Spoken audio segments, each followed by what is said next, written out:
या योजनेच्या माध्यमातून फक्त 100 रुपयामध्ये दरमहा 3000 रुपयांची पेन्शन मिळते।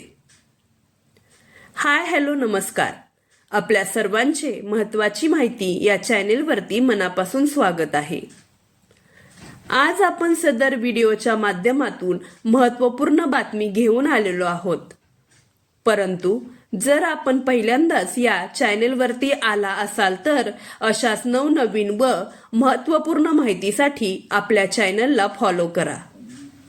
आजही देशभरामध्ये मोठ्या संख्येने लोकांकडे कायमस्वरूपी नोकरी नाही, त्यामुळे अनेकदा त्यांना आर्थिक संकटांचा सामना करावा लागत असतो।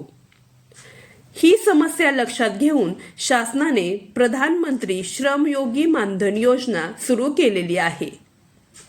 या अंतर्गत वृद्धापकाळाची चिंता असलेल्यांना वयाच्या 60 वर्षानंतर 3000 रुपयांचे निवृत्ती वेतन मिळते। सदर योजना नक्की आहे तरी कोणती? प्रधानमंत्री श्रमयोगी मानधन योजनेच्या माध्यमातून ज्यांचे उत्पन्न 15,000 किंवा त्यापेक्षा कमी आहे अशा सर्व असंघटित क्षेत्रातील कामगारांना वृद्धापकाळात पेन्शन दिली जाते। नोकरदारांना निवृत्ती वेतन पेन्शन सुविधेचा लाभ मिळतो, परंतु असंघटित क्षेत्रातील कामगारांना अशी कोणती सुविधा मिळत नाही। सदर योजनेची पात्रता: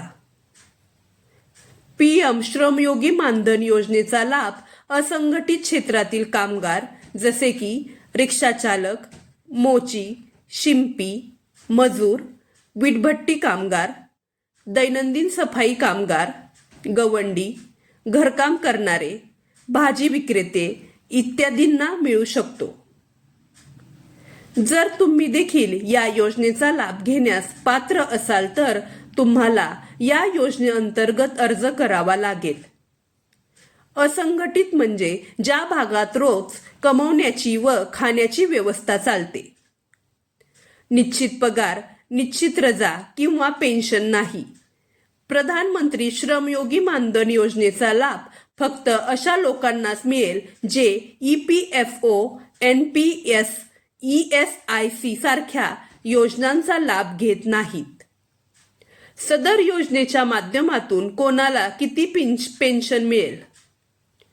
जर लाभार्थ्याचे वय 18 वर्ष असेल तर 60 वर्षापासून त्याला 3000 रुपयांच्या पेन्शनसाठी दरमहा 55 रुपये प्रीमियम भरावा लागेल।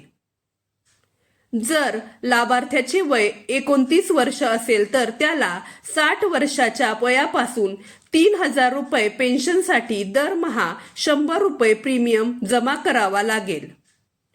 जर लाभार्थ्याचे वय 40 वर्ष असेल तर त्याला वयाच्या 60 वर्षापासून 3000 रुपये पेन्शन मिळवण्यासाठी दरमहा 200 रुपये प्रीमियम जमा करावा लागणार आहे। सदर योजनेची आवश्यक कागदपत्रे: तुमचे आधार कार्ड व बचत बँक खात्याचे पासबुक तसेच बँकेकडून हप्त्याच्या कपातीसाठी ऑटो डेबिटला अधिकृत करणारा एक फॉर्म। सदर योजनेचा अर्ज कसा करावा?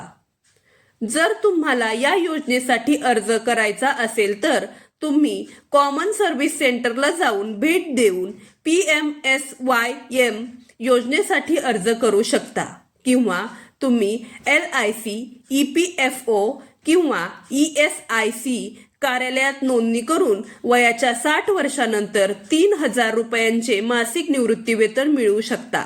चला तर मग भेटूया पुढच्या व्हिडिओमध्ये। नमस्कार।